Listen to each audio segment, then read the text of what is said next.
Gerbiama pirmininkė, ponios ir ponai. Pastaraisiais metais pabėgėlių skaičius visame pasaulyje pasiekė 16 milijonų.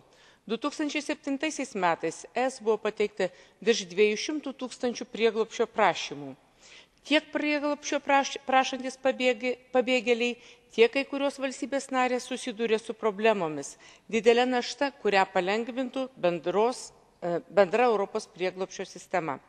Valdžios institucijos turėtų taikyti konkrečius, aiškius ir vienodus terminus sprendimams dėl prieglobsčio prašymų priimti.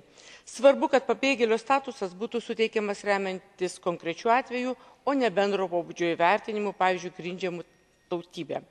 Taip pat norėčiau atkreipti dėmesį tai, kad Europos komisijos prieglobsčio politikos plane neminima Frontex agentūra, kurios vaidmuo pabėgėlių prieglobsčio srityje yra labai svarbus.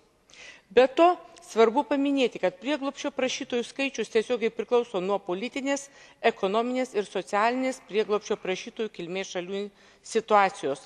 Todėl bendra Europos prieglobsčio politikos sistema turėtų būti glaudžiai susieta su Europos vystomo bendradarbiavimo politika bei humanitarinė veikla, kas sumažinto prieglobsčio prašytojų, ieškotojų, kurie dažnai yra ekonominiai skaičių. Ačiū.